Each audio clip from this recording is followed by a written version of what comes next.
Oi, pessoal. Hoje a gente vai no canal, né? Química para Todos. Vamos ver ligações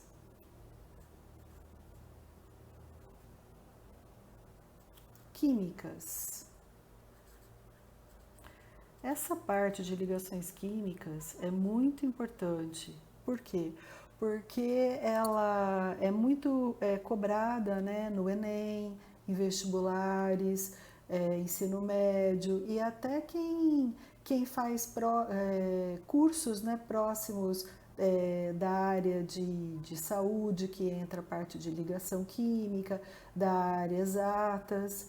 Então é uma parte muito importante. E você tem que ter uma base nessa parte de ligações químicas, de química geral, porque ela faz parte de química geral,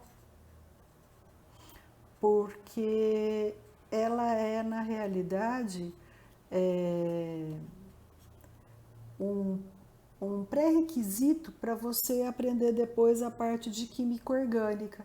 Porque nessa parte de ligações a gente vai ver, né, ligação iônica, covalente, covalente normal, covalente dativa, forças intermoleculares, polaridade. Então tudo isso daí vai influir lá na frente depois, quando você for estudar química orgânica, né, a parte de solubilidade de compostos orgânicos, inorgânicos. Então por isso que essa parte é muito importante. E vamos começar então através da ligação iônica, porque a gente tem dois tipos de ligação, né?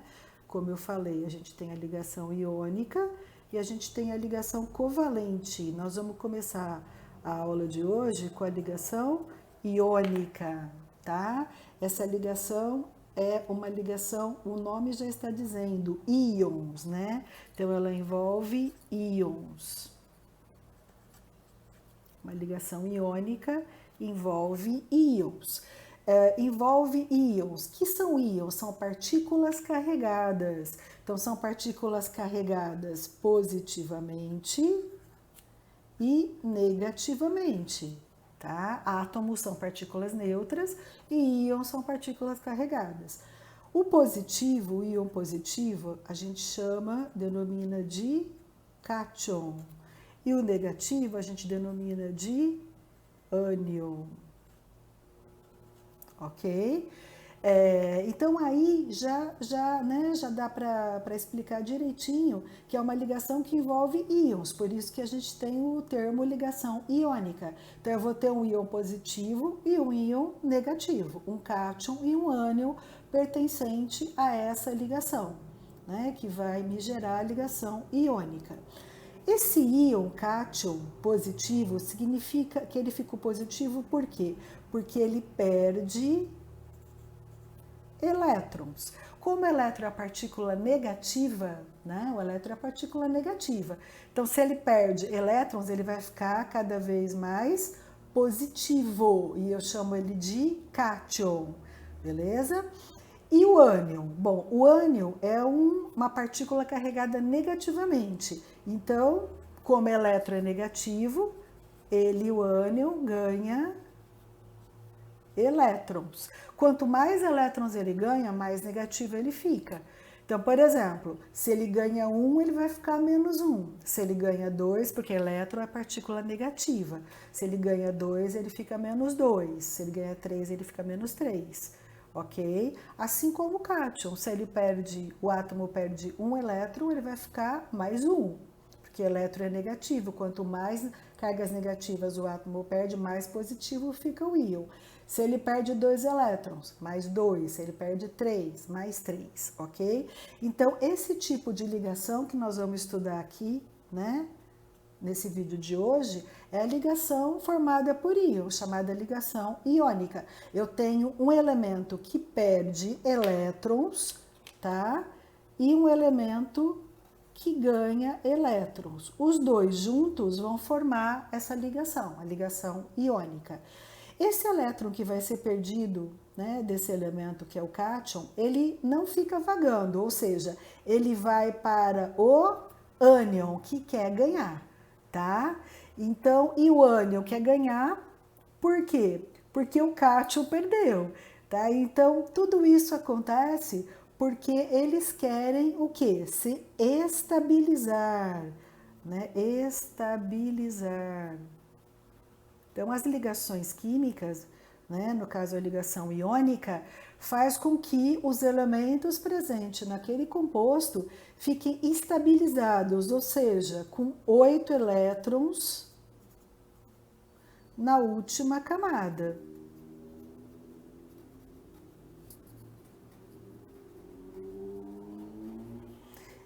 E eles vão ficar, na realidade, iguais à configuração eletrônica dos gases nobres, que já são estáveis, né? Então, toda ligação química, sendo ela iônica covalente, ela tende a estabilizar os átomos pertencentes àquele composto, tá? Aquela molécula, perfeito?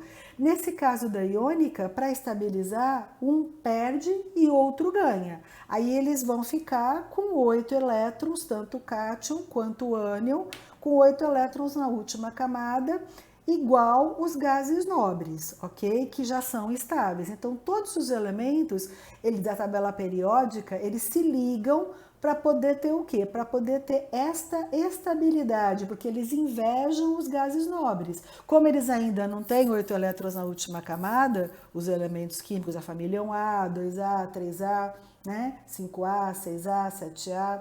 O que acontece? Eles perdem e ganham elétrons para ficar com 8. E aí eles estabilizam com 8 elétrons igual ao gás nobre, tá bom? Só tem uma exceção, pessoal, que é o hidrogênio.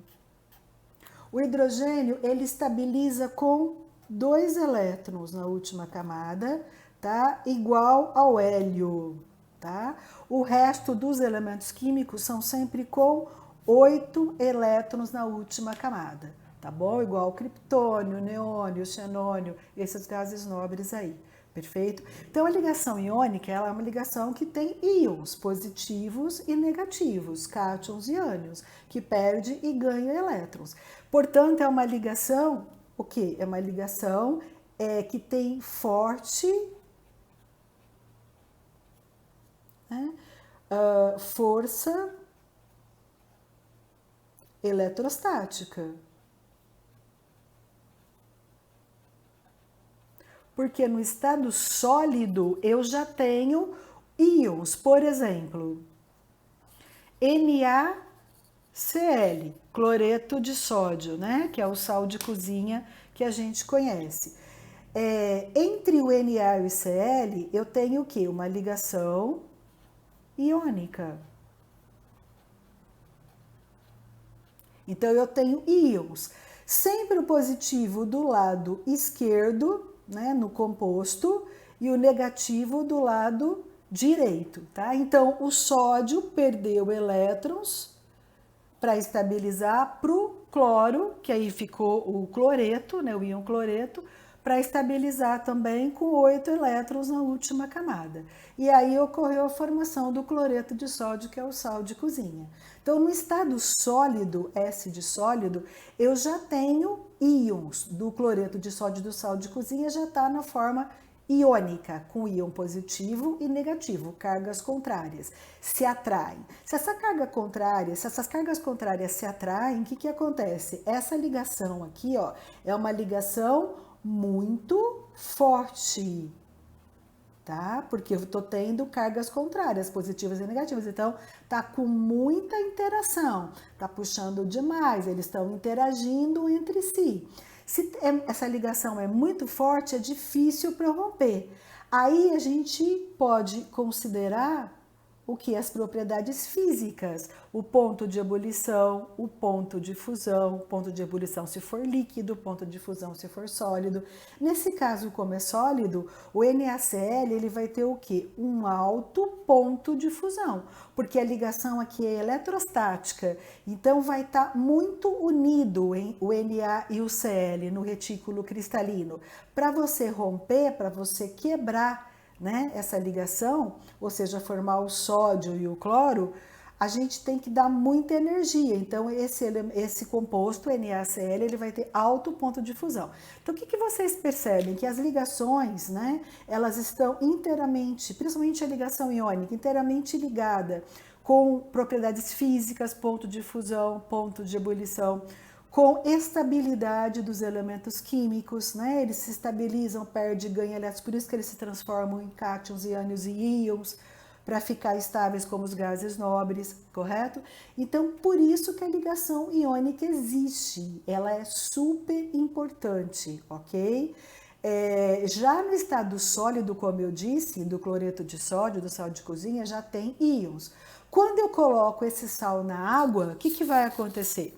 Quando eu coloco sal na água, que já tem íons, positivo e negativo, eu vou dissociar, né? Ou seja, eu vou dissociar o Na+ aquoso mais o Cl- aquoso. Perfeito? Eles vão ficar o quê? O Na+ vai ficar em volta das moléculas de água hidratado e o Cl- também vai ficar hidratado. Então, eu vou separar por meio aquoso, eu vou dissociar. Dissociar. Eu não vou ionizar. Por quê? Porque já tem íons aqui no estado sólido. Então, quando eu coloco na água, eu apenas separo.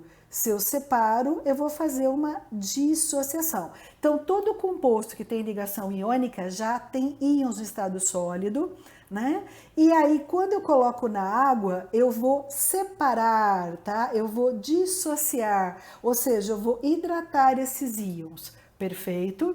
Então, essa é uma forma também de eu estar separando, né? De eu estar fazendo com que eu consiga separar o Na+ e o Cl-, colocando na água, hidratando esses compostos. Ou então fundindo, né? Como eu falei, aí eu vou fundir, então eu vou usar o símbolo do delta, né? Aí sim eu vou ter o Na fundido mais o Cl2, né? Que é o gás. Beleza? Eu vou ter o Na sólido mais o Cl2 gasoso, certinho? Ou seja, eu fundi, eu quebrei essa ligação. E essa temperatura é muito alta por conta que a ligação iônica é uma ligação eletrostática. Certinho, pessoal? Aqui a gente tem que balancear, então ficou 2 aqui, né? E 2 aqui. Tá, aqui tá certo, 1 para 1 para 1 para 1. Depois a gente vê melhor essa parte de balancear, de acertar os coeficientes, certinho? Num outro vídeo que eu vou colocar no canal.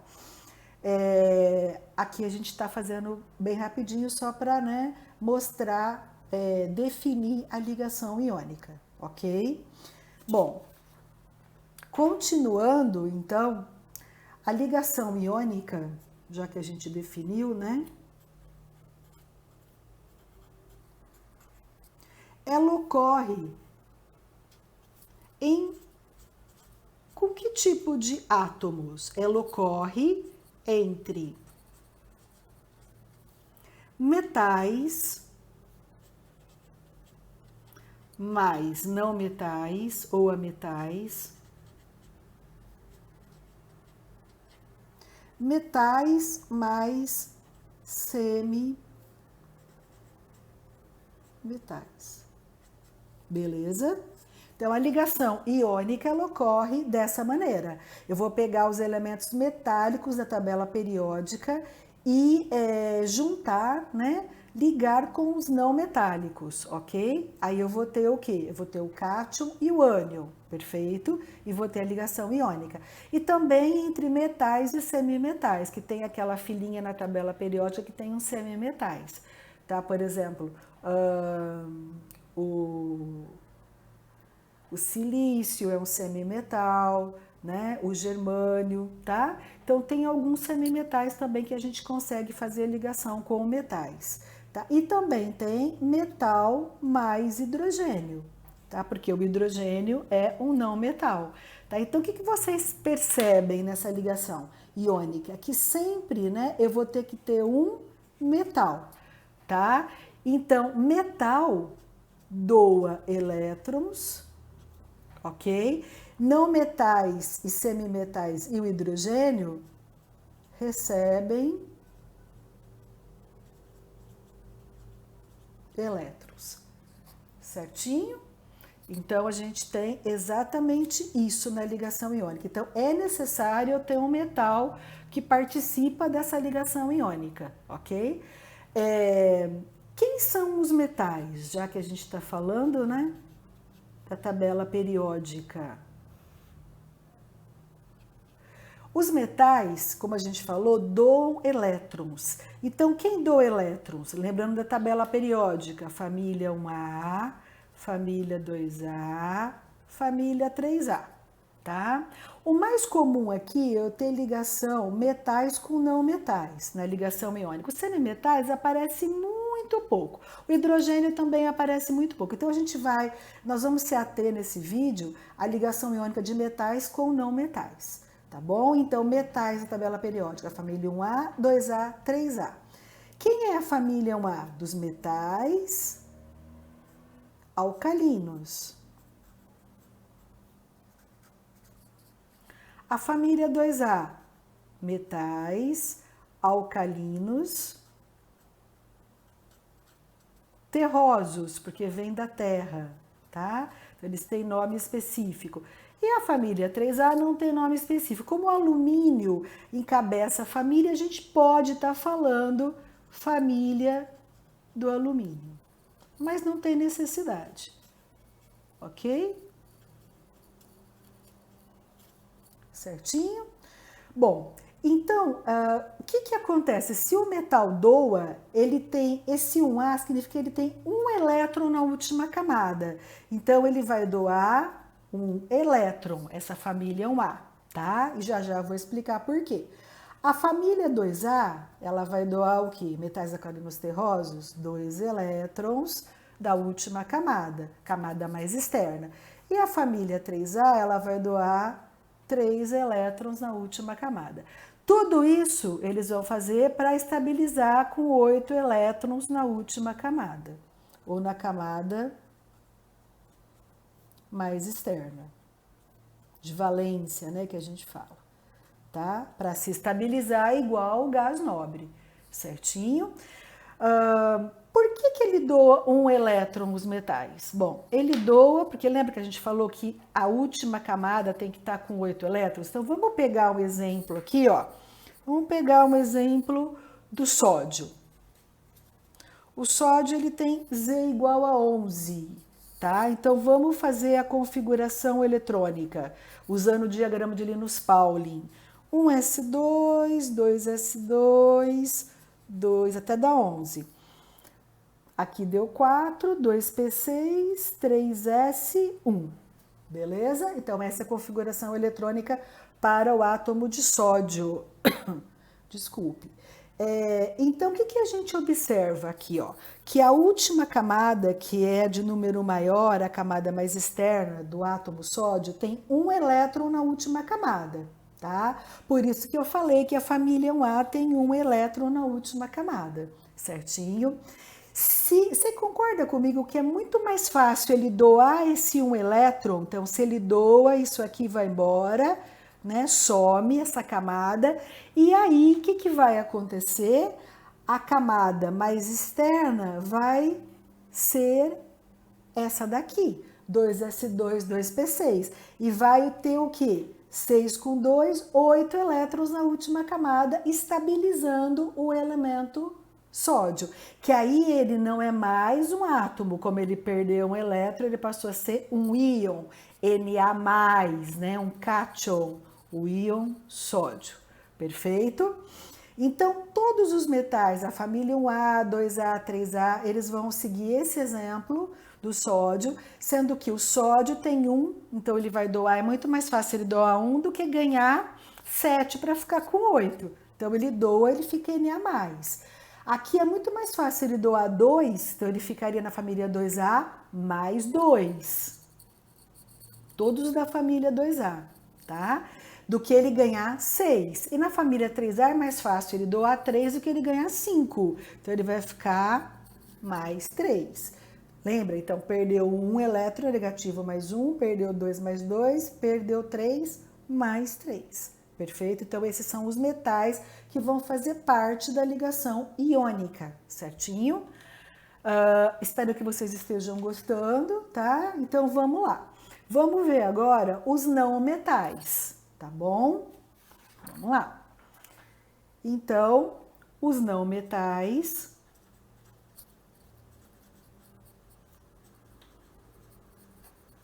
aonde eles ocorrem, aonde eles aparecem, né? Então, ocorrem, vamos colocar aqui na tabela periódica, na família 5A, 6A, 7A, tá?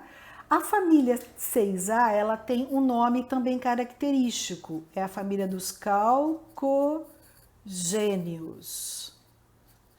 A família 7A, a família dos halogênios, também tem nome específico, tá? Então é bom a gente colocar. E a família 5A não tem nome específico, certinho? Você pode colocar o nome do elemento que encabeça a família, por exemplo, família do nitrogênio, que ele encabeça a família, mas não tem necessidade, certinho? Então o que a gente pode concluir aqui? Esse 5, ele vem do número de elétrons da última camada, esse 6 também e esse 7 também. A família A vem dos elementos representativos, né? Porque a tabela, eu não sei se vocês estão lembrados, depois eu coloco um vídeo no canal falando só sobre a tabela periódica, que os elementos da família A são elementos representativos, terminam em S ou SP, na configuração eletrônica do diagrama de Linus-Pauling, ok? E a família B são elementos de transição, terminam em D e F, certinho? Mas a gente vai focar na ligação iônica apenas os elementos representativos, a família A, ok? Que são os metais, 1A, 2A e 3A, que a gente acabou de ver, e agora os não metais, que são família 5A, 6A e 7A. Eu nem vou falar dos semimetais, tá? E do hidrogênio, porque aparece muito pouco, apesar de ter ligações, né, com metais e semimetais, metais e hidrogênio, e ser ligação iônica também, ok? Bom, então vamos lá. 5A tem 5 elétrons na última camada, que a gente falou. 6A tem 6 elétrons na última camada. 7A tem 7 elétrons na última camada. Beleza? O que a gente tem que fazer, né? Que o elemento tem que se ligar com o outro para estabilizar. E qual é a quantidade de elétrons que ele tem que apresentar para ficar estável na rede descansando igual a um gás nobre, com exceção do hidrogênio? 8 elétrons na última camada. Então é bem claro aqui, ó, que é muito mais fácil ele receber, né? Vamos colocar aqui, a família 5A receber 3 elétrons para ficar com 8, esse aqui receber 2 elétrons para ficar com 8 e receber 1 elétron, né, do outro elemento, no caso do metal, para ficar com 8, tá? Então, os não metais, eles fazem o quê? Eles recebem, né? Eles ganham elétrons, percebe? E os metais, eles perdem, eles doam, ok? Quando ele recebe, como é que ele vai ficar essa família? Ela vai ficar, ele recebe 3, então ele vai ficar um ânion, menos 3. Ele recebe 2, como que vai ficar a carga? Menos 2. Recebe 1, como vai ficar a carga? Menos 1. Tá? Então, por exemplo, vamos colocar aqui, ó. Por exemplo, vamos pegar o nitrogênio, que tem 17. Vamos fazer a configuração. 1s2 até 7. 2s2, 4. 2p3. Ok? Então, essa aqui, ó, é a última camada, a camada mais externa do nitrogênio. Tá vendo? Ele tem 2 com 3, na mesma camada eu tenho que somar. SP, 2 com 3, 5. Então, ele tem 5 elétrons na última camada, tá? Então, o que vai acontecer? Ele vai receber esses 3 para poder ficar com 8 elétrons e se estabilizar, tá? E aí a gente tem a formação da ligação iônica, da ligação eletrostática. Ou seja, através de um elemento que perde elétrons, porque outro quer ganhar, tá? E o outro que ganha, porque o outro quer perder, para se estabilizar também. Então, a ligação química nada mais é iônica covalente, ela ocorre para estabilização dos elementos químicos, perfeito? Então, para finalizar o vídeo, a gente pode fazer o seguinte, colocar assim, ó, fórmula mínima. Eu vou dar um exemplo aqui, tá?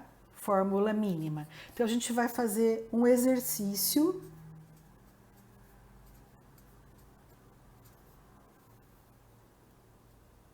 com o exemplo explicado, né, da ligação iônica, certinho? Então, a gente vai colocar assim, ó,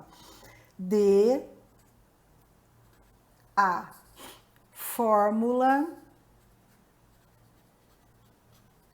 mínima, ou seja, a proporção entre os átomos do composto, a fórmula mínima, entre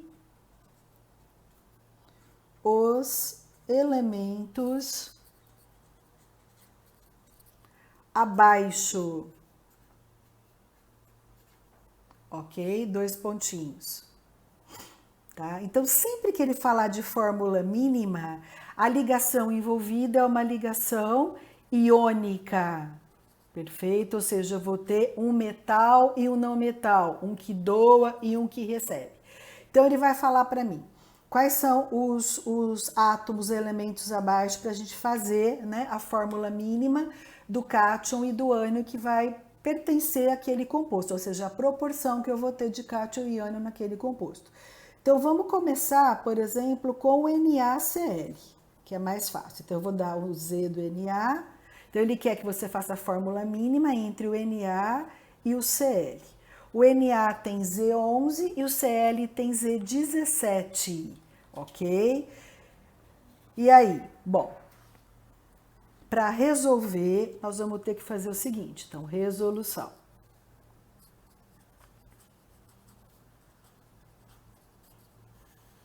Antes de mais nada, fazer a configuração eletrônica usando o diagrama de Linus-Pauling para os dois elementos, o Na e o Cl, perfeito?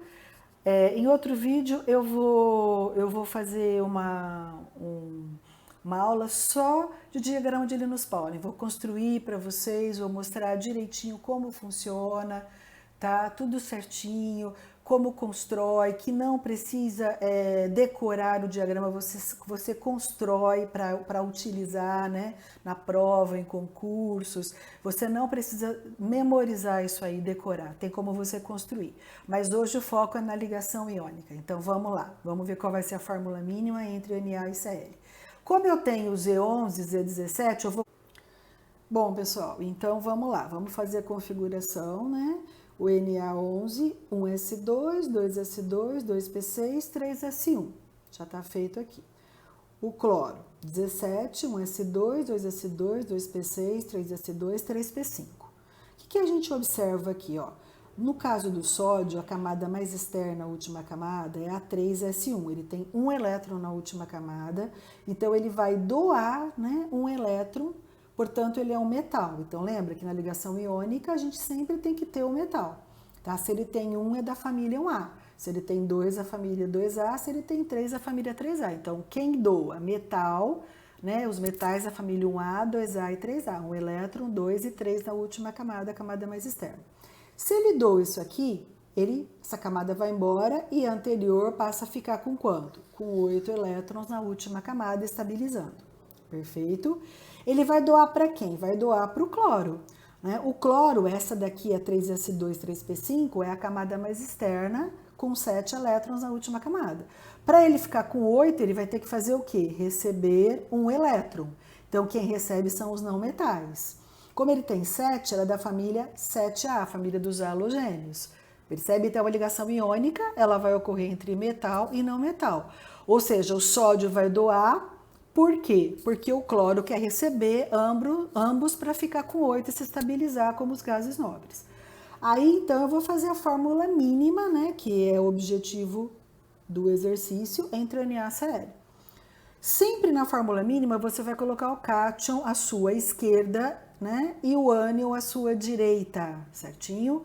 Como o cátion é Na+, e o ânion é o Cl-, você pega, daí que você, né, formulou já cátion e ânion, esquerda à direita, passa uma seta contrária e essas cargas descem sem sinal, dando que a proporção entre os átomos no composto formado, ou seja, eu vou precisar de um sódio e um cloro para estabilizar, perfeito?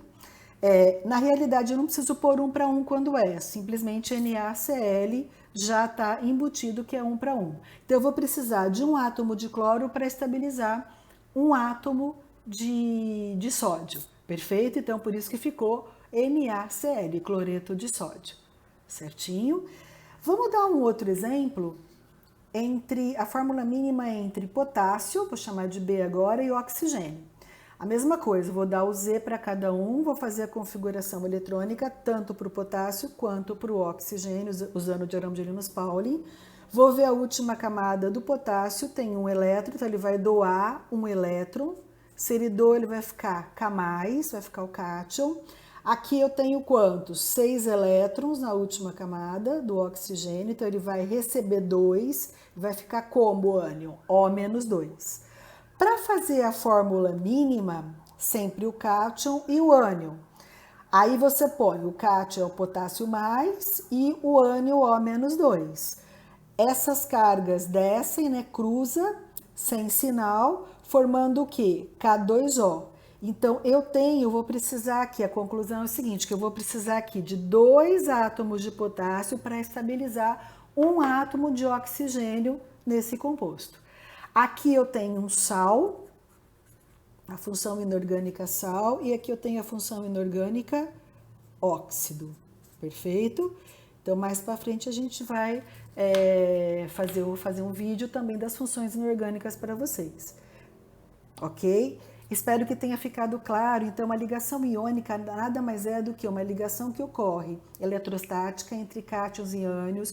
Um átomo perde para o outro ganhar, os elétrons não ficam vagando, eles vão estabilizar, né, os elementos daquela ligação, perdendo ou ganhando, perfeito?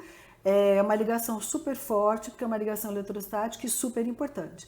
Esse conceito de ligação, né, principalmente a ligação iônica, você vai ter como fundamento, como base, pré-requisito, para depois, na parte de físico-química, insolubilidade, na parte de química orgânica, impolaridade, tá? Então, é muito importante a gente conhecer bem, né, definir bem, ficar bem claro os tipos de ligação existentes entre os elementos químicos da tabela periódica. Certinho? Espero que vocês tenham gostado do vídeo, tá? Quem gostou, dá um like aí, tá bom? E espero que tenham aproveitado e tenham assimilado bem, tá? E aí a gente vai estar sempre colocando vídeos novos no canal, né? E um ótimo estudo para vocês aí, uma ótima semana, um ótimo estudo, tá? Até o nosso próximo vídeo. Certinho? No Química para Todos. Abraços!